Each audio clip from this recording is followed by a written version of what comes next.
Here, when you look at the endocrine gland, the secretion of the endocrine gland is known as hormone, and hormones are chemical messengers. ये hormone जो है chemical messenger है. They all work on the target cells and regulate the physiology or functions of the body, several functions. So what are hormones? Hormones are a chemical messengers released or secreted by the endocrine glands. Okay. And what is the important aspect here? तो मैंने कहा कि endocrine gland जब word है तो उससे जो secreting substance है उसको क्या बोलेंगे? उसे हार्मोन्स कहेंगे. पहला तो कीवर्ड्स ये समझना है. Second, the hormones directly release in the blood whatever the gland. अब देखो यहां पर मैंने एक इमेज बनाया, image of a body. This part is brain. In the brain there are several part of the brain act as an endocrine gland.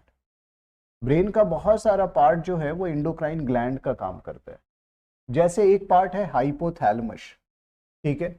ये जो तुम देख रहे हो this is the pituitary gland. यहाँ पर पिट्यूटरी है, ये पी शेप्ड स्ट्रक्चर है, बहुत स्मॉल. पता है साइज इसकी 1.3 सेंटीमीटर होती है. 1.3 सेंटीमीटर. तो almost about 1 centimetre button like P like structure is present in your brain that is known as pituitary. Pituitary is also known as master gland. बहुत सारी किताबों में इसे मास्टर ग्लैंड लिखते हैं. क्यों लिखते हैं बताऊंगा अभी. और ये पिट्यूटरी जो इस पार्ट से अटैच रहता है वो पार्ट है hypothalamus. Hypothalamus is also act like a endocrine gland. ठीक है. और हमारे ब्रेन में ना वेंट्रिकल्स होते हैं. वेंट्रिकल्स यानी हॉलो स्पेस होते हैं और उन स्पेस में फ्लूइड होता है, उसको वेंट्रिकल्स कहते हैं. हार्ट में भी वेंट्रिकल होता है, ऑरिकल और वेंट्रिकल, और ब्रेन में भी वेंट्रिकल होता है. ब्रेन में जो थर्ड वेंट्रिकल होता है हमारा, first ventricle, second ventricle, third ventricle. Ventricle is a hollow space where fluid is there. अभी देखो उस थर्ड वेंट्रिकल से लगा हुआ एक छोटा बटन लाइक स्ट्रक्चर एक और होता है, उसे कहते हैं pineal. Pineal is also a endocrine gland. So there are 3 endocrine gland which is located in the brain of a human. What are? Hypothalamus. Through the hypothalamus एक stalk एक ऐसा निकला हुआ है, उसमें पिट्यूटरी लगा हुआ है. That stalk is known as infundibulum. So hypothalamus से attached pituitary, तो 2 gland तो यही हो गए, hypothalamus, pituitary. Another is pineal. So 3 endocrine gland is located in the brain. They release different kind of hormones and regulate the body function. And out of that, the pituitary is very, very important for you people because pituitary is a frequently asked question. मैं बताऊंगा अभी, और मैं कौन कौन से hormone release होंगे वो भी बताऊंगा. पहले लोकेशन देख लो, पहले ग्लैंड कहाँ लोकेटेड है ये पता होना चाहिए. उसके बाद आते हैं नेक रीजन. ओके, ये नेक रीजन देखोगे, इसको बायोलॉजी में थोरैक्स भी कहते हैं. ये थोरेसिक रीजन में अगर हम आते हैं, chest region is a thoracic region. ये सर्वाइकल रीजन है, cervical is a neck region. ये सर्वाइकल, यहाँ वर्टिब्री जो है उसे सर्वाइकल कहते हैं नेक रीजन्स में, और ये थोरेसिक चेस्ट रीजन को कहते हैं. एब्डोमिनल पेट वाला रीजन है. तो जब आप सर्वाइकल यानी ये नेक रीजन में आओगे तो यहाँ पर क्या है? थायराइड है. थायराइड, ठीक है. So when you look at this is a thyroid. अभी अगर इस थायराइड को तुम रिमूव करोगे तो इसी के नीचे एक और ग्लैंड होता है, पाराथायराइड. So there are 2 glands which is located here, thyroid, and below that 4 button like structure are present. वो 4 button like structure से हार्मोन रिलीज होते हैं. जब थायराइड को हटाओगे तो वो दिखेगा, नीचे होता है, उसको कहते हैं पाराथायराइड. So there are 2 endocrine glands which are located here. 3 यहाँ, 2 यहाँ. फिर हमें ये दोनों के भी फंक्शन पढ़ने होंगे, यहाँ से भी क्वेश्चन आता है. थायराइड अगेन वेरी पॉपुलर, और इवन द पाराथायराइड. पीटीएच के बारे में बीपीएससी में मुझे लगता है 2-3 बार आ भी चुका होगा. ठीक है. उसके बाद ये देखो थोरेसिक रीजन. अब थोरेसिक रीजन में ये जो तुम देखते हो यहाँ पर क्या है, रिब्स हैं, रिब केज है। रिब केज क्यों है? क्योंकि इसके नीचे लंग्स है। लंग्स जो होते हैं वो बहुत सॉफ्ट टिश्यूज के बने होते हैं, तो उसको प्रोटेक्ट करने के लिए ऊपर से ये बोन्स हैं, ठीक है ना, इसे रिब्स कहते हो। और ये रिब्स ना यहाँ बीच में ज्वाइंटेड हैं स्टर्नम के ऊपर। इस जो ये जो ब्रॉड बोन है बीच में जहाँ ये रिब्स होती हैं, ठीक है, ये ब्रॉड बोन्स के ऊपर एक ग्लैंड होता है जिसे कहते हैं थाइमस। तो थाइमस लंग्स के ऊपर होता है, ठीक है ना, यहीं। तो लंग्स के ऊपर क्या है, थाइमस ग्लैंड। अब देखो यहाँ जब तुम आओगे, जो तुम्हारा लास्ट रिब्स होता है, टच करोगे तो अंतिम रिब्स जो होता है वो कनेक्टेड नहीं होता बीच में, वो यहीं दूसरे रिब्स के साथ कनेक्टेड होते हैं, उसे हम फ्लोटिंग रिब्स कहते हैं। वो कमजोर हिस्सा है, किसी को मार दो यहाँ तो वो टूट जाएगा, क्योंकि वो यहाँ अटैच नहीं है। फ्लोटिंग रिब्स जो है, यानी सबसे नीचे की जो रिब्स है आपकी, उस रिब्स के जस्ट नीचे किडनी होती है। किडनी का पोजीशन होता है, 2 किडनी है 2 साइड्स में इंसानों के पास। उस किडनी के ऊपर इंडोक्राइन ग्लैंड होते हैं दोनों साइड। किडनी के लिए वर्ड होता है, अभी रीनल वर्ड आएगा। रीनल के ऊपर एड्रीनल ग्लैंड का नाम है एड्रीनल। ये देखो यहाँ, दिस इज किडनी। किडनी या बीन शेप्ड स्ट्रक्चर, सेम जैसे होता है ना या सोयाबीन, वैसा स्ट्रक्चर होता है किडनी। उसके ऊपर ये देखो ग्लैंड है, इसे हम कहते हैं एड्रीनल। रीनल वर्ड किडनी के लिए यूज होगा, उसके ऊपर है, ठीक है ना, एड्रीनल पोजीशन, तो एड्रीनल ग्लैंड कहते हैं। अब इनके भी हार्मोन्स के ऊपर या इनके डेफिशिएंसी से कुछ बीमारियां होती हैं जो हार्मोन नहीं निकलेंगे, हाइपर सिक्रेशन से। तो यहाँ देखो, तो क्या हो गया यहाँ एब्डोमिनल रीजन्स में तुमने क्या देखा, किडनी, किडनी के ऊपर एड्रीनल ग्लैंड है, वो भी इंडोक्राइन ग्लैंड है। अब फिर देखो इसके बाद, एड्रीनल के बाद एड्रीनल तो इधर हो गया। अब जब तुम स्टमक तुम्हारा यहाँ है, हार्ट उसके पास यहाँ स्टमक, स्टमक से स्मॉल इंटेस्टाइन ऐसे निकली है, ड्यूडेनम कहते हैं। स्मॉल इंटेस्टाइन ऐसा घूम कर ऐसे स्ट्रक्चर।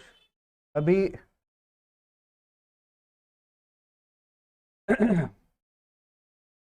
से फॉर एग्जांपल ऐसे इसोफेगस आता है, और इसोफेगस ऐसे स्टमक आता है। स्टमक जो है, ये जो है स्मॉल इंटेस्टाइन का पार्ट, ये ड्यूडेनम है, ये ड्यूडेनम। अब यहाँ जो ड्यूडेनम है, यानी ये स्मॉल इंटेस्टाइन का पार्ट, यहाँ से एक ऐसे स्ट्रक्चर होता है, ये इसे पैनक्रियाज कहते हैं। पैनक्रियाज, ये देखो यहाँ बना है पैनक्रियाज, ये पैनक्रियाज है, ठीक है, पैनक्रियाज। पैनक्रियाज बड़ा यूनिक ग्लैंड है, ये इंडोक्राइन और एक्सोक्राइन दोनों फंक्शन करता है। It is a exocrine gland as well as it having endocrine region also. इसके पास इंडोक्राइन रीजन भी है, यानी ये हॉर्मोन्स भी सिक्रीट करते हैं, और एक्सोक्राइन ग्लैंड एंजाइम या जूस सिक्रीट करते हैं। तो ये डाइजेस्टिंग जूसेस और एंजाइम भी सिक्रीट करता है, और साथ ही साथ इंडोक्राइन ग्लैंड है तो ये हार्मोन्स भी सिक्रीट करता है, और ऐसा वैसा नहीं, बहुत इंपॉर्टेंट हार्मोन सिक्रीट करता है, इंसुलिन और ग्लूकागन। तो इंसुलिन भी बहुत फेवरेट क्वेश्चन है, यानी पैनक्रियाज भी जानना होगा, ठीक है। अब देखो ह्यूमन बीइंग में ये तो एब्डोमिनल पार्ट है। अब ये स्पेशल कैविटी मेल में इसको कहते हैं स्क्रॉटल कैविटी, स्क्रॉटम या स्क्रॉटल कैविटी, ठीक है ना, ये जो कैविटी है। अब स्क्रॉटल कैविटी, इसमें क्या है, पेयर ऑफ टेस्टिस होते हैं, यहाँ 2 टेस्टिस हैं, pair of testis, a pair testis. Testis also act as an endocrine gland. Testis भी इंडोक्राइन ग्लैंड का काम करता है। ये है टेस्टिस का स्ट्रक्चर, ठीक है ना, इसके ऊपर अभी बाद में पढ़ेंगे आप ऐसा। So this is the testis. It also act as an endocrine gland. But in female, This scrotal sac is not present, testis is not present. In female, यहाँ पर यूटेरस है, यूटेरस, ठीक है, वल्वा, वजाइना, अभी यहाँ fallopian tube, यहाँ ovary है, ठीक है। तो ovary act as a endocrine gland, ovary से फिर हॉर्मोन्स निकलते हैं। So these are known as gonads, इसको गोनैड्स कहते हैं। Testis and ovary is known as gonads, इसे क्या बोलते हैं? गोनैड्स कहते हैं। तो इनसे जो हार्मोन निकलेंगे गोनैडल हार्मोन कहलाएगा। अभी हम लोग बाद में पढ़ेंगे कि टेस्टिस से कौन से गोनैडल हार्मोन, ओवरी से कौन से गोनैडल हार्मोन निकले। तो मैंने अभी यहाँ तक तुम्हें पहले तो आइडेंटिफिकेशन हो गया कि अच्छा तुम जो पढ़ने जा रहे हो वो कौन कौन से जगह पे हैं वो चीज़ें जहाँ से हार्मोन्स रिलीज होती हैं। तो इतने सारे इंडोक्राइन ग्लैंड्स हैं, इन ग्लैंड से जो भी सिक्रीशन निकलेगा वो हार्मोन्स होगा। हार्मोन्स डायरेक्टली ब्लड में जाएंगे, ब्लड से जहाँ इनको काम करना है, जहाँ हार्मोन्स की ज़रूरत है जिस भी फंक्शंस को करने के लिए, उस टारगेट सेल तक वो ब्लड के थ्रू जाएंगे, ठीक है। लेकिन जो एक्सोक्राइन ग्लैंड होते हैं, जैसे exocrine gland, salivary gland, tears gland, sweat gland, liver is the largest exocrine gland of our body. हमारे शरीर में सबसे बड़ा एक्सोक्राइन ग्लैंड है लीवर, ठीक है। बाइल फॉर्मेशन करता है, बाइल स्टोर गॉल ब्लैडर में होता है, ठीक है। सिस्टिक डक्ट के द्वारा वो जाता है इंटेस्टाइन में, जब फूड आता है फैट, तो फैट को डिसॉल्व करने के लिए।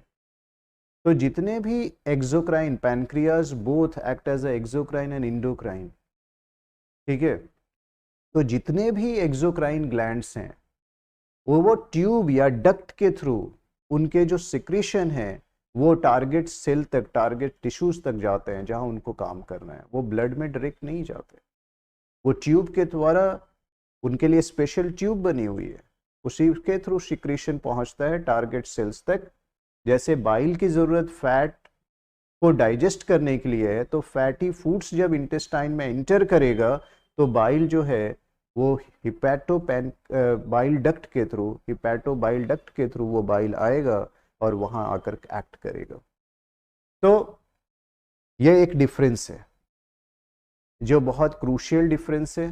और बहुत सारे एक्सोक्राइन ग्लैंड्स भी हैं राइट फ्रॉम योर माउथ, जहां मैंने बताया सैलिवरी ग्लैंड और टीयर्स ग्लैंड आँख में, और इधर पूरे बॉडी के ऊपर स्वेट ग्लैंड है, सेबेसियस ग्लैंड है, ऑयल सीक्रेट होता है। दो चीज़ें हैं आपके स्किन में, एक तो पसीना भी निकलता है, एक ऑयल निकलता है। तो ऑयल के लिए सेबेसियस ग्लैंड है, स्वेट ग्लैंड है जिससे पसीने निकलते हैं, ठीक है।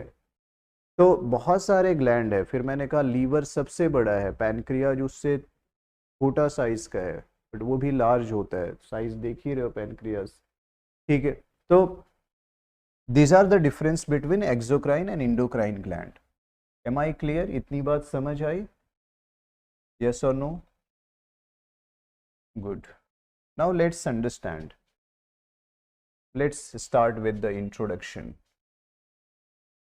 Basic exocrine, endocrine. So मैंने क्या लिखा है यहाँ देखो, the effective regulation of body's function requires not only the constant modulation and integration of nervous system. Normally our functioning is coordinated action of the nervous system. Nervous system control and coordinate the functions of our body. But apart from the nervous system, another system is very vital which control and regulate the body function is endocrine system.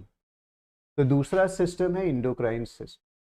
Both these system together known as neuroendocrine system. जब word neuro endocrine आएगा तो neural यानी nervous system plus endocrine both, okay, and both are very very vital for the regulation of the physiological function और the body functions. They control and coordinate the various functions of our body. अगर ये hamper हुआ इनका काम, body function hamper होगा. ठीक है. Now what are the endocrine gland? It is derived from a Greek word. Endocrine derived from a Greek word. Indo means within. Crenin, क्या लिखा है ना, क्रीनेनीन. Crenenin means what? To secrete. So within the body there are the glands which secrete, known as endocrine gland. So it is derived from a Greek word, Indo plus what? Crenenin. What is the meaning of Indo? Within. Crenenin means to secrete.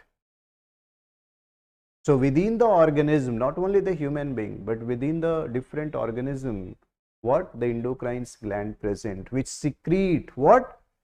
A chemical called hormones. Hormones का मतलब क्या होता है? Hormones का literal meaning होता है to excite. The literal meaning of hormone is to excite. So it stimulate, it regulate the functions of the body. Okay. Now it secretes the chemical, endocrine gland secretes the chemical called hormone. Hormones literal meaning is to excite into the blood. मैंने अभी बताया कि secretion hormone का कहाँ होगा? Blood में. Which then transport, blood अब उसको transport करेगा to the target tissues away from the site of secretion. तो वहां काम नहीं करता है जहां वो secrete होता है. सिक्रीशन हुआ ब्लड में, ब्लड उसको लेके गया टारगेट तक, और जो एक्सोक्राइन ग्लैंड है वो वहीं पर निकल के उनके ट्यूब गिरते हैं जहां उनको एक्ट करना होता है. ये डिफरेंस है. तो this is the introduction of endocrine gland.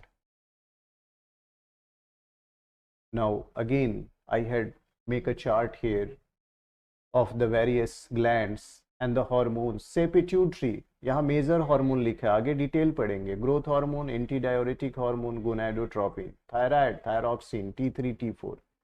Thyroxine में दो हैं, T3 T4. Adrenal gland, adrenaline, pancreas, insulin, glucagon, ovaries, oestrogen, progesterone, testis, testosterone, thymus, thymosin. These are the major hormones released by these glands. और उनके function है, अभी मैं थोड़ा समझाऊंगा. अब देखो क्या होता है कि हार्मोन्स जो बॉडी में रिलीज हो रहे हैं वो कैसे रिलीज होते हैं, पता कैसे चलता है रिलीज होना है, फिर कैसे रुक जाते हैं. वो होता है feedback mechanism, positive and negative feedback. जैसे उनके ब्लड में लेवल कम होगी, फंक्शन डिले होगा, वैसे ही उनको ट्रिगर हो जाएगा कि अच्छा ब्लड में उसका कंसंट्रेशन कम हो गया है, तो ग्लैंड रिलीज करेंगे ब्लड में. जैसे ही कंसंट्रेशन बढ़ जाएगा ब्लड के अंदर, उनको जाएगा इंफॉर्मेशन और वो रोक देंगे. इसे कहते हैं फीडबैक मैकेनिज्म. अपने आप होता है, सेल्फ रेगुलेटेड है वो. ठीक है ना, फीडबैक मैकेनिज्म कहते हैं. तो फीडबैक मैकेनिज्म, स्टिमुलस गया, स्टिमुलस ने इन्वायरमेंट चेंज किया. स्टिमुलाई का मतलब है कि हमें नीड्स हुई. ठीक है, बॉडी ने नीड्स को महसूस किया. जैसे ही वो स्टिमुलस को महसूस करेगा तो रिस्पॉन्स होगा सेंट्रल नर्वस सिस्टम का. सेंट्रल नर्वस सिस्टम के अंदर दो आते हैं, brain and spinal cord. Brain and spinal cord together known as central nervous system. Nervous system के कई पार्ट हैं, CNS, PNS, ANS. Central nervous system, peripheral nervous system, autonomic nervous system. ये brain जो है और स्पाइनल कॉर्ड, ये दोनों central nervous system के पार्ट है. इस ब्रेन से फिर क्रैनियल नर्व्स निकलते हैं 12, और स्पाइनल कॉर्ड से भी निकलते हैं स्पाइनल नर्व्स, वो पेरिफेरल नर्वस सिस्टम बनाते हैं. और कुछ ऐसे फंक्शन हमारी बॉडी में होते हैं जो हमारी कंट्रोल में नहीं होते, इनवॉलेंटरली लगातार चलते रहते हैं, उसको ऑटोनॉमिक नर्वस सिस्टम कंट्रोल करता है. जैसे आपका हार्ट बीट कॉन्टिन्यूस चलता रहता है. ठीक है ना, आपके इंटेस्टाइन में पेरिस्टाल्टिक मूवमेंट होता रहता है, फूड नीचे की तरफ जाता है. ये कॉन्टिन्यूस चलते रहते हैं, वो हमारी कंट्रोल में नहीं होते। हमारे कंट्रोल में ये मसल्स हैं, हमारे कंट्रोल में मूवमेंट है, ठीक है। तो 3 डिफरेंट नर्वस सिस्टम के पार्ट हैं। यहाँ मैंने कहा इंफॉर्मेशन सीएनएस के पास जाता है, सीएनएस यानी सेंट्रल नर्वस सिस्टम के पास, ठीक है ना, और ये रिस्पॉन्ड करता है और ये ट्रिगर करते हैं किसको, ग्लैंड्स को इंफॉर्मेशन देते हैं, एंड ग्लैंड्स क्या करता है, सिक्रीशन स्टार्ट करता है। तो इस तरह से वर्क करते हैं हमारे endocrine system. Now endocrine versus exocrine, ये एक्सोक्राइन ग्लैंड है। देखो एक्सोक्राइन ग्लैंड्स में ये this is the gland, this is the blood vessels, blood vessels में सिक्रीशन नहीं गया, सिक्रीशन ये देखो, ये दिस इज द डक्ट, क्या मैंने लिखा है, duct.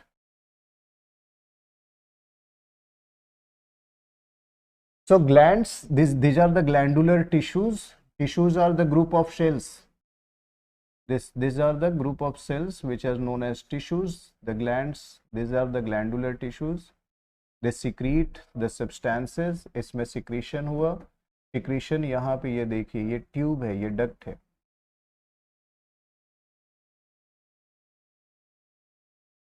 This is the tube through which the secretions comes on the target. This is the exocrine gland. The salivary gland is a exocrine gland. ठीक है ना, सलेवरी ग्लैंड जो है वो एक्सोक्राइन ग्लैंड है, इससे सलाइवा निकलता है, ठीक है। Saliva having alpha amylase enzyme, what it digest, this enzyme digest what, carbohydrate, sucrose. ये कार्बोहाइड्रेट यानी शुगर डाइजेस्टिंग एंजाइम है। आप जैसे ही फूड लेते हैं, फूड में शुगर होता है, वो माउथ से ही डाइजेस्ट शुरू हो जाता है, ठीक है ना। टायलिन, अल्फा एमाइलेज और टायलिन, ये सिक्रीट होता है एंजाइम। तो यहाँ से जो एक्सोक्राइन ग्लैंड्स में ये डक्ट इंपॉर्टेंट है, यहाँ से सिक्रीशन होगा टारगेट सेल्स के ऊपर, और इसको क्या कहेंगे, एंजाइम्स या जूस कहेंगे प्रोडक्ट को। यहाँ देखो, ये है इंडोक्राइन ग्लैंड, चारों तरफ से ब्लड वेसल्स हैं। कोई डक्ट दिख रहा है आपको, नहीं दिख रहा है ना, ब्लड वेसल्स दिख रहे हैं आपको। तो इनका सेक्रेशन सीधा ब्लड वेसल्स में जाएगा और ब्लड्स के थ्रू ये पहुंचेंगे अपने टारगेट के ऊपर। तो this is the basic difference what I have mentioned, endocrine glands and exocrine glands having duct, lumen and surfaces. Lumens means cavity, ये lumen यानी ये space, cavity. Endocrine gland, endocrine organ located throughout the body. अभी मैंने description दिया how many endocrine glands are located throughout the body, right from brain to the scrotal sac.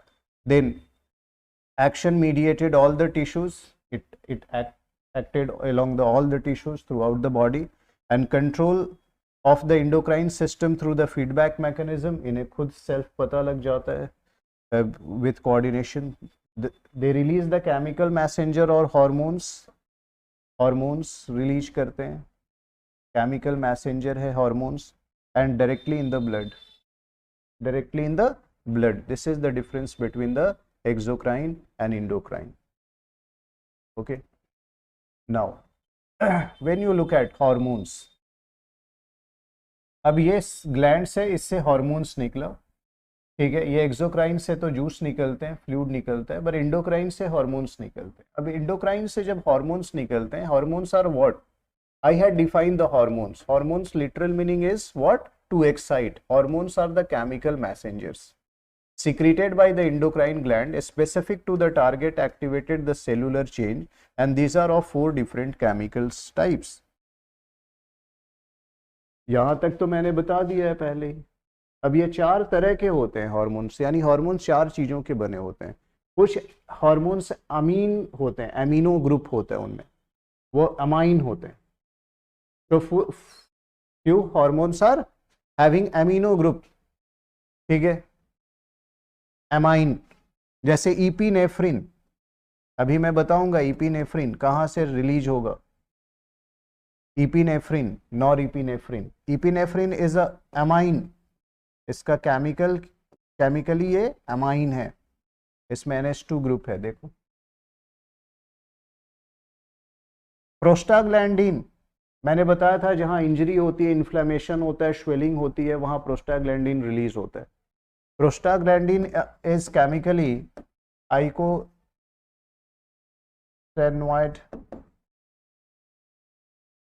आइकोसानोइड होता है.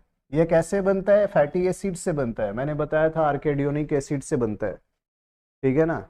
मैंने आपको फैटी एसिड डिस्कस किया तो उसमें बताया था प्रोस्टाग्लैंडिन के बारे में. तो ये एक अलग केमिकल कॉम्पोजिशन है. ये फैटी एसिड से बना है, ये एमीन, अब ये अमाइन ग्रुप है.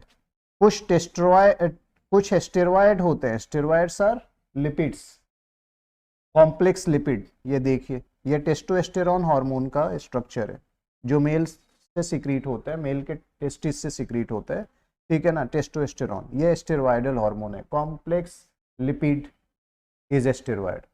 ये इंसुलिन हार्मोन है. ये जो तुम देख रहे हो ना, चेन ए चेन बी, ये इंसुलिन हार्मोन है. इंसुलिन क्या है? और ये इंसुलिन किस में? कैटल में, बोवाइन ग्रुप में, यानी कि काउस, इन सबों में ये इंसुलिन ऐसा है. ये अमीनो ग्रुप है, ये अरेंज, इनके बीच का बॉन्डिंग है ये, ठीक है ना. तो इंसुलिन प्रोटीन हार्मोन है. तो हार्मोन चार तरह के केमिकल्स, बायोमोलिक्यूल्स से बने हैं. Protein, some hormones are proteinaceous, some hormones are lipid or steroidals, some hormones are eicosanoid made up of fatty acids derived from fatty acid, and some are amine group. But सबसे ज्यादा protein और steroidal hormones. Okay, so I had mentioned 4 types. Am I clear? समझ आ रहा है? Yes or no? Now the difference between the steroidal and protein hormones. Question आ जाए. हमें सबसे ज़्यादा क्वेश्चन इसमें तुम्हें दिखने को मिलेगा इसके ट्रांसपोर्ट के ऊपर. एक ही क्वेश्चन आता है जनरली ट्रांसपोर्ट के ऊपर, फिर भी मैंने डिफरेंसेस आपके लिए यहाँ रख दिया है, ठीक है ना. प्रोटीन हार्मोन्स और लिपिड हार्मोन्स के अंतर क्या है, स्टेरॉयडल हार्मोन का अंतर क्या है. इधर प्रोटीन है और इधर स्टेरॉयडल हार्मोन्स है. Protein hormones are hydrophilic. Proteins water में सॉल्युबल होते हैं, वाटर लविंग होते हैं. Hydrophilic means water loving, hydrophobic means water repelling. यहां मैंने लिखा है steroid. Steroid are hydrophobic. Lipid घुलेगा क्या पानी में? अभी तो पढ़ा दिया ना, फैट लिपिड नहीं घुलेगा. हाइड्रोफोबिक है, वो किस में घुलेगा? लिपिड में ही घुलेगा. तो लाइपोफिलिक लिखा है. Lipophilic means lipid loving. Lipophilic means lipid loving. It can dissolve in lipid. Steroidal hormone, not in water. Hydrophobic word है, हाइड्रोफिलिक वर्ड है, ये टर्म याद रखिए. Now because it is large in size, basically it is a small in size. Steroidal hormone से भी protein hormones ज्यादा बड़े होते हैं. अभी नीचे इंसुलिन का स्ट्रक्चर देखा, long chain of amino acids are there. So they are basically protein hormones are larger in size, while the lipid steroidal hormones are smaller in size in comparison to this. Now, it cannot fit through the membranes. The protein. Why it cannot fit through the membranes? मतलब membranes के through cross करने में इनको problem आती है. क्यों? membranes में ज़्यादा पोर्शन लिपिड का है, ठीक है. लिपिड प्लस प्रोटीन से बना है ना. तो मैंने आपको मॉडल दिखाया था, प्रोटीन उसमें बीच में इंटीरियर्स में है या साइड में है. मैक्सिमम पार्ट किधर है? लिपिड्स का. तो it can not fit through ये. और इसके बारे में देखोगे, इसके बारे में it travel in the blood via career. अब देखो, चूंकि ये ब्लड कैसे बना है? Blood is a fluid and blood is watery. तो ये वाटर में डिसॉल्व होगा नहीं, तो ब्लड में कैसे ट्रेवल करेगा? इसको कोई ना कोई करियर चाहिए. यानी ब्लड के अंदर अगर ये जाता है तो स्टेरॉयडल हार्मोन्स जब ब्लड में सिक्रीट होगा तो एक करियर चाहिए इसको. ये कैरियर जो है उसको पकड़ के और तब ट्रेवल करेगा. ये कैरियर का मेम्ब्रेन लिपिड का बना होना चाहिए, तभी ये अटैच होता है. सो स्टेरॉयडल हार्मोन्स, ये बहुत इंपॉर्टेंट है आपके लिए, यहां से क्वेश्चन आएगा. Steroidal hormones when enter in the blood, they needs a carrier for transportation to reach the target tissues. You must keep in mind. but protein hormones, as you know, protein is soluble in water, they just flow in the blood, they won't need the carriers. ये एक basic difference है protein और steroidal hormones के. Or this difference may be asked because it has been asked several times in examination. It may be asked in the future. Okay, what is the differences in the transport mechanism of the protein and steroidal hormones? अंतर समझ आया आप लोगों को? Yes or no? आया ना? ठीक है. एग्जाम्पल मैंने इसलिए यहाँ पर अगर इसको मेम्ब्रेन क्रॉस करना है, जैसे सेल को क्रॉस करना है, यहाँ पे सेल का बाहरी मेम्ब्रेन सेल मेम्ब्रेन होता है, तो स्टेरॉयडल हार्मोन आया तो इजीली क्रॉस कर जाएगा क्योंकि cell membrane lipid plus protein बना है, लिपिड ज़्यादा है तो इसको कोई प्रॉब्लम नहीं होगी. प्रोटीन आएगा, प्रोटीन वाला, ये स्टेरॉयडल आया इजीली क्रॉस किया, प्रोटीन वाला आएगा तो रुक जाएगा. यहाँ एक रिसेप्टर होता है, ये रिसेप्टर उसको रिसीव कर तब इसको अंदर भेजेगा. प्रोटीन वाले को सेल के अंदर आने में प्रॉब्लम है, इसको ब्लड में ट्रेवल करने में प्रॉब्लम नहीं है. लिपिड स्टेरॉयडल हार्मोन्स को ब्लड में ट्रेवल करने के लिए करियर चाहिए, लेकिन ये मेम्ब्रेन को क्रॉस इजीली कर जाएगा, सेल के अंदर आ जाएगा और इस पे एक्ट करेगा. प्रोटीन वाले को सेल के अंदर आने के लिए एक रिसेप्टर की जरूरत पड़ती है. जब तक ये रिसेप्टर नहीं मिलेगा तब तक वो अंदर नहीं आ सकता है, because this plasma membrane is selective permeable. It blocked because number of protein is less. If the protein is present as a receptor, they catch it and then transfer it. तो कुछ रिसेप्टर्स होते हैं वही transfer करने में help करते हैं. ये अंतर समझ में आना चाहिए कि ब्लड में फ्लो हो रहा है तो क्या कंडीशन है. Protein hormones easily dissolve and move, but steroidal hormones needs what, a carrier when they are moving in the blood. But when the proteins reach to the cells, the protein hormones needs receptors. This receptor receives these hormones and then this protein hormone enter into the cell. But the steroidal hormones, because this membrane is made up of largely lipid, it easily enter into the cells. No need of a receptor there. Getting my point? तो ये basic difference. यहाँ एक hormone दिया है example, insulin is a protein hormone, progesterone is a steroidal hormone. There are lots of further, मैं जैसे जैसे gland बताऊंगा वैसे वैसे मैं बताऊंगा कि कौन सा स्टेरॉयडल है, कौन सा एमिनो है, कौन सा प्रोटीनेशियस है. Don't worry about it. ठीक है, ये मैंने वही समझाने के लिए दिया है. ये देखो एमीन और पॉलीपेप्टाइड यानी ये प्रोटीनेशियस हार्मोन्स हैं. ठीक है, ये ब्लड वेसल्स में इजीली डिसॉल्व हो जाते हैं. जब ये आते हैं सेल के ऊपर, सेल के अंदर ये रिसेप्टर जब मिलेगा तो ये हार्मोन है, ये हार्मोन यहाँ अटैच्ड होगा और फिर उसके बाद ये सेल के ऊपर काम कर पाएगा. स्टेरॉयडल हार्मोन है, इसको करियर चाहिए ब्लड वेसल्स में मूव करने के लिए, ऐसे नहीं चाहिए. और ये जब सेल मेम्ब्रेन को क्रॉस करेगा उसके लिए इसको कोई रिसेप्टर नहीं चाहिए. वही मैंने यहाँ तुम्हें डायग्राम्स के थ्रू दिया है. ठीक है, जो मैंने अभी एक्सप्लेन किया. अमाइन और आइकोशनोइड के ऊपर आपसे डिफरेंसेस नहीं पूछेंगे. ठीक है ना, इसमें एमिनो ग्रुप है, ये फैटी एसिड से बनते हैं. ठीक है ना, जैसे थायराइड हार्मोन थायरोसिन जो है वो क्या है, आइकोशनोइड हार्मोन है. थायरॉक्स, यहाँ थायरॉक्सिन पढ़ेंगे, T3 T4, it is very important. ठीक है, तो it is an eicosanoid. Melatonin from tryptophan बनते हैं, दैट इज़ आइकोशनोइड. और बाकी ये अमीनो ग्रुप है.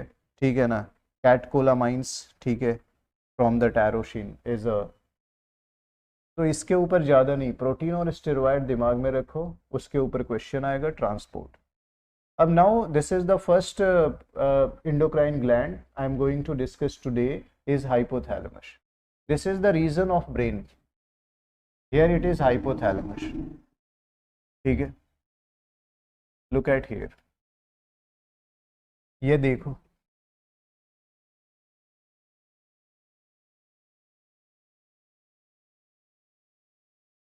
this is pituitary.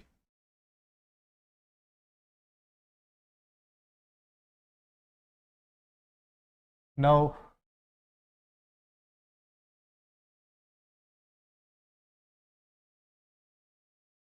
these are blood vessels and the layer. This region is hypothalamus. This is the hypothalamus. This is neurosecretory cells which is present in the hypothalamus which release the hormone, hypothalamic hormone. ये pituitary है. Pituitary इस stock से लगा हुआ है, ऐसा ऐसा एक छोटा सा ऐसा टगा हुआ हुक की तरह. ये इसको इनफंडिबुलम कहते हैं. इस स्टॉक को इनफंडिबुलम कहते हैं. पिट्यूटरी में जब रीजन देखोगे तो दो मेजर रीजन होते हैं. ये एंटीरियर पिट्यूटरी है और ये पोस्टीरियर पिट्यूटरी. अभी मैं पिट्यूटरी भी डिस्कस करूंगा आगे. पहले हाइपोथैलेमस समझ लेंगे. हाइपोथैलेमस क्या हार्मोन रिलीज करता है. There is a linkages between hypothalamus and pituitary. Majority of hormones what the hypothalamus release, these hormones work on pituitary. जितने भी हार्मोन्स हाइपोथैलेमस से रिलीज होते हैं ना वो पिट्यूटरी पे एक्ट करते हैं. और पिट्यूटरी से दो तरह के हार्मोन्स रिलीज करते हैं. एक तो रिलीजिंग हार्मोन, वो पिट्यूटरी का रिलीजिंग हार्मोन आगे कुछ और हार्मोन्स रिलीज करेगा. यहां से हाइपोथैलेमस से दो तरह के हार्मोन रिलीज होते हैं. एक रिलीजिंग, वो ट्रिगर करेगा पिट्यूटरी को कि पिट्यूटरी हार्मोन्स रिलीज करे. और दूसरा हाइपोथैलेमस से एक हार्मोन रिलीज होता है, उसे कहते हैं इनहिबिटरी हार्मोन. वो पिट्यूटरी को रोकता है कि हार्मोन रिलीज मत करो. तो दो तरह के हार्मोन्स रिलीज होते हैं हाइपोथैलेमस से. एक रिलीजिंग हार्मोन, दूसरा इनहिबिटरी हार्मोन्स. ठीक है ना. और एक्ट कहां करते हैं वो? पिट्यूटरी के ऊपर. या तो ये कमांड देंगे रिलीजिंग हार्मोन की नाउ रिलीज दिस हार्मोन, और दूसरा वो रोक देंगे पिट्यूटरी के हार्मोन्स को. ये सिग्नल देंगे नाउ स्टॉप दिस. हार्मोन आएगा ब्लॉक करेगा. तो हाइपोथैलेमस को इसलिए भी समझना, नॉर्मली एडवांस जो बायोकेमिस्ट्री की बुक है उसमें हाइपोथैलेमस को मास्टर ग्लैंड मानते हैं क्योंकि हाइपोथैलेमस कमांड देता है. बट जितनी ओल्ड बुक्स हैं उनमें पिट्यूटरी को मास्टर ग्लैंड लिखता है. तो प्रोबेबली आप जितनी किताबें पढ़ेंगे उसमें मास्टर ग्लैंड किसको लिखेगा? पिट्यूटरी को. तो क्वेश्चन अगर आता है तो आप पिट्यूटरी ही लगाएंगे. और अगर पिट्यूटरी ऑप्शन में नहीं है और हाइपोथैलेमस आपको दिखा तो हाइपोथैलेमस लगाना. बिकॉज मॉडर्न बुक्स क्या मानती हैं? Hypothalamus is a master gland, but what in the old literature the pituitary is a master gland. Now so what I have said that about the hypothalamus. Hypothalamus is a part of brain. इसके ऊपर thalamus, thalamus के नीचे hypo means लो. Hypothalamus एक structure होता है, thalamus के नीचे hypothalamus brain में होते हैं. ठीक है. So it regulate the autonomic nervous system. Hypothalamus क्या करता है? मैंने बताया 3 नर्वस सिस्टम होते हैं. ठीक है. CNS central nervous system, brain and spinal cord. उसके बाद मैंने बताया था पेरीफेरल नर्वस सिस्टम. इसके अंदर ब्रेन से निकलने वाले नर्व और स्पाइनल कॉर्ड से निकलने वाले नर्व, ठीक है, आते हैं. और तीसरा है एएनएस ऑटोनॉमिक नर्वस सिस्टम, जो वैसे फंक्शन जो इनवॉलेंट्री होते हैं, ह्यूमन कंट्रोल में नहीं, उसको वो कंट्रोल करता है. तो मैंने क्या लिखा है? हाइपोथैलेमस रेगुलेट करता है वैसे फंक्शन को जो हमारे आपके कंट्रोल में नहीं होते, ऑटोनॉमिक नर्वस सिस्टम द्वारा कंट्रोल्ड होते हैं. इमोशंस को आपके रेगुलेट करते हैं, फीडिंग को, सैटिटी को. जैसे कुछ लोग है खाए जा रहे हैं, सेटिस्फैक्शन ही नहीं है. और कुछ लोगों को खाने के बाद महसूस होता है हाँ खा लिया, सैटिटी. ठीक है ना, सेटिस्फैक्शन. तो यहां मैंने लिखा है फीडिंग एंड सैटिटी को कंट्रोल करता है, थर्स्ट को कंट्रोल करता है, प्यास को, बॉडी टेम्परेचर को कंट्रोल करता है. ठीक है. हार्मोन्स दो तरह के, एक तो रिलीजिंग हार्मोन और दूसरा एक्सोनल ट्रांसपोर्ट इनहिबिटरी हार्मोन्स. दो तरह के हार्मोन्स ये सिक्रीट करते हैं. कौन? हाइपोथैलेमस. अब देखो यहां मैंने एक चार्ट बनाया. I had prepared a flow chart of the different hormones which is released by the hypothalamus. अब देखो, from the hypothalamus one hormone is released which is known as thyrotropin releasing hormone. RH is releasing hormone. Thyrotropin releasing hormone. Now it is in short known as TRH, thyrotropin releasing hormone. Now it act on what? It act on the pituitary gland, and now it stimulate the thyroid stimulating hormone to release from pituitary. ये hormone कहाँ काम करता है? ये hormones pituitary gland के ऊपर काम करेगा, ठीक है। It act on pituitary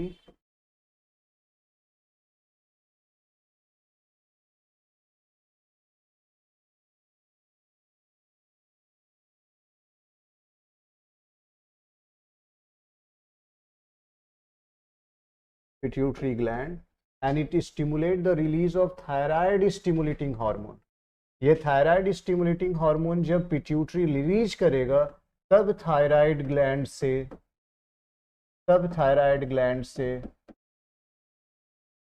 thyroxine release होगा, थायरॉक्सिन। इसका मतलब है तब यहाँ से T3 और T4 हार्मोन्स रिलीज होंगे।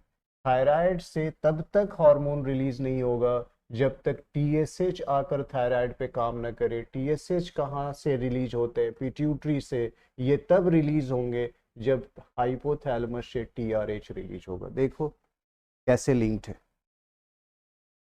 यहां से रिलीज बंद कर दो, अगर इसमें माल फंक्शन आ गया तुम्हारे हाइपोथैलेमस में तो पिट्यूटरी से रिलीज बंद हो जाएगा। पिट्यूटरी से जैसे ही थायराइड स्टिमुलेटिंग हार्मोन बंद हुआ वैसे ही T3 और T4 का फॉर्मेशन रुक जाएगा, थायराइड नहीं काम कर पाएगा। तो देखो ये कैसे कंट्रोल कर रहा है दो ग्लैंड्स को, पहले डायरेक्टली पिट्यूटरी को, इनडायरेक्टली थायराइड को, क्योंकि पिट्यूटरी डायरेक्ट थायराइड को कंट्रोल कर रहा है। Because pituitary is controlling another gland. तो बुक्स में पिट्यूटरी को मास्टर ग्लैंड लिखते हैं, बट इसका भी तो मास्टर ये है कि नहीं है? यस और no? Getting my point? Now another hormone which is released from the hypothalamus is growth hormone releasing hormone. When this growth hormone releasing hormone released from hypothalamus act on pituitary gland and then pituitary gland stimulate the growth hormone release. Growth hormone pituitary से ही निकलते हैं और तभी लंबाई बढ़ती है, ठीक है ना, तभी थिकनेस बढ़ता है शरीर का।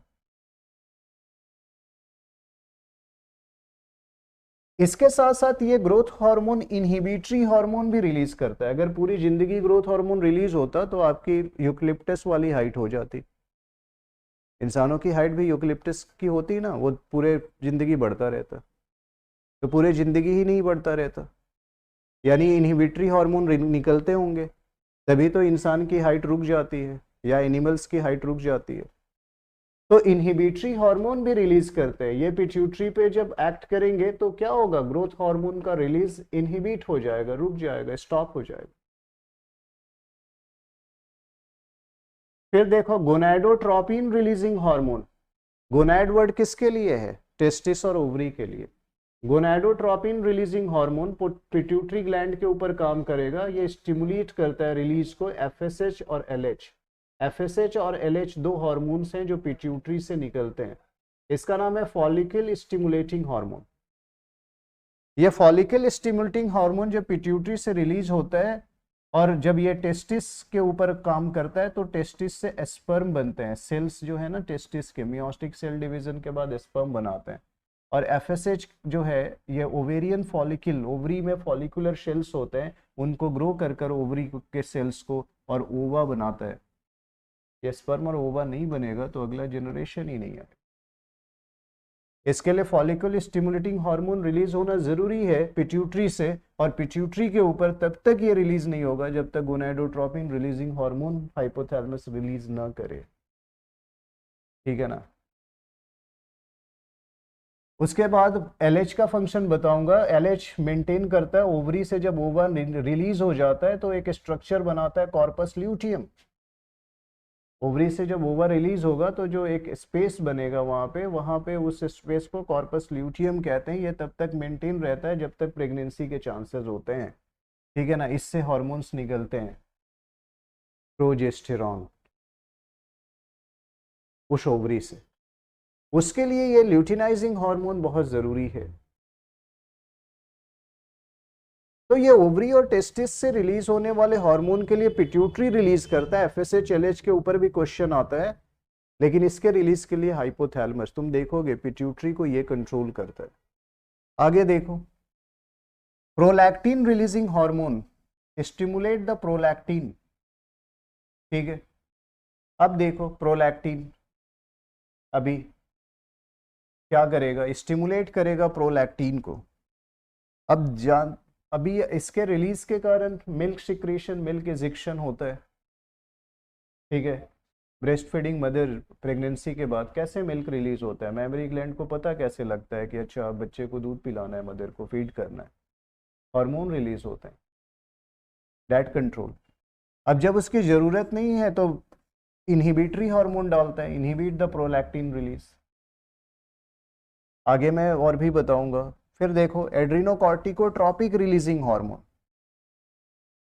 ये कहाँ काम करेंगे, adrenocorticotropic, cortex of adrenal gland. Adrenal gland मैं पढ़ाऊंगा, अभी बताया था किडनी के ऊपर होते हैं ये ग्लैंड।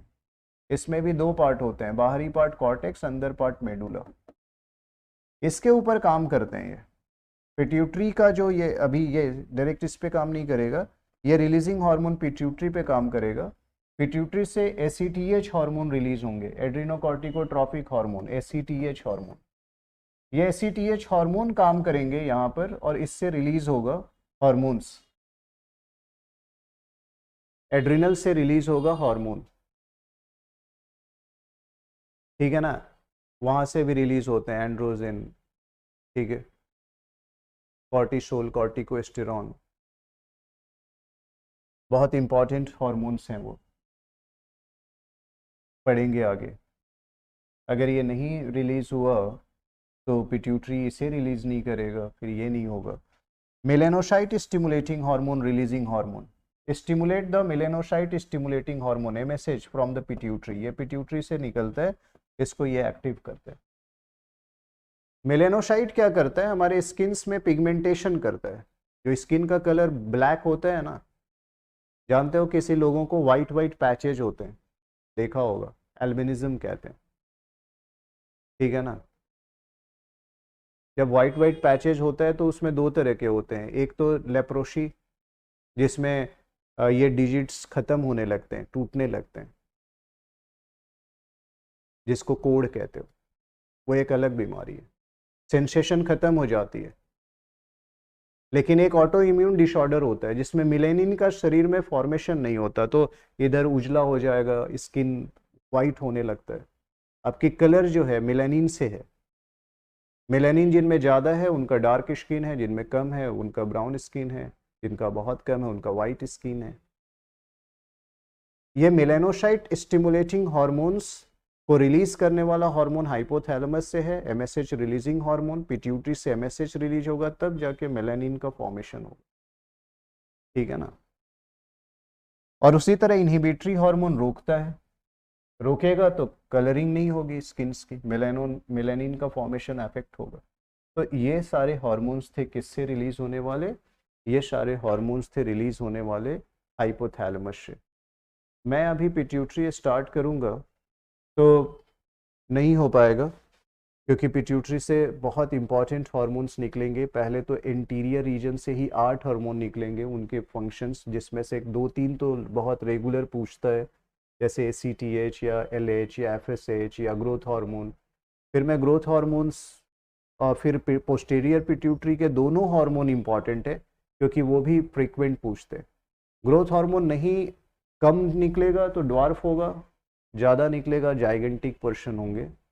एडल्ट होने के बाद अगर ज़्यादा निकलेगा फेस बड़ा हो जाता है इंसान का, या पूबड़ निकल जाता है, हंचबैक कहते हैं उसे, ठीक है ना, काइफोसिस कहते हैं, पूबड़ निकल जाना।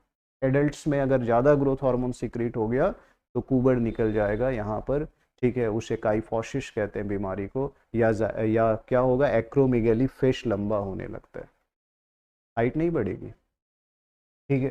तो मैं ये बीमारियां भी बताऊंगा जहाँ से क्वेश्चंस आते हैं। 2 हार्मोन्स निकलते हैं, ऑक्सीटोसिन जो कि स्मूथ मसल्स को, जब बेबी बर्थ के समय निकलती है तो मदर का जो वजाइनल वॉल है वो ब्रॉड होता है और उससे बच्चा बाहर निकलता है। तो वो जो मसल लूजनिंग है, कॉन्ट्रैक्शन है बेबी बाहर निकलने के समय, उस समय ये ऑक्सीटोसिन हार्मोन बहुत इंपॉर्टेंट रोल प्ले करता है, इस पे भी क्वेश्चन आते हैं। और पोस्टीरियर पिट्यूटरी से एक एडीएच हार्मोन निकलता है, एंटी डायोरेटिक हार्मोन, या उसे कहते हैं वेसोप्रेसिन। ये क्या करता है कि जो आप पानी पी रहे हो उसमें से ज़्यादातर वाटर जो है किडनी रीअब्जॉर्ब कर लेता है अपने काम के लिए, शेल में भेज देता है, और बाकी बहुत रीअब्जॉर्प्शन के बाद जो एक्सेसिव बचता है वही यूरिन के थ्रू पास होता है। तो वाटर रिटेंशन के लिए, मिनरल के लिए ये बहुत इंपॉर्टेंट है वेसोप्रेसिन। अगर जिस इंसान में ये रिलीज कम हो जाता है उसको बार बार पेशाब लगती है, और डायबिटीज इंसिपिडस एक बीमारी हो जाती है, बेड पे ही वो यूरिनेट कर देता है। ठीक है, तो ये बीमारियां भी पूछी जाएंगी। ठीक है, तो मैं नेक्स्ट क्लास में करूँगा, lots of glands remains there, अभी करेंगे उसकी स्टडी। ठीक है, चलो फिर, have a nice time, thank you.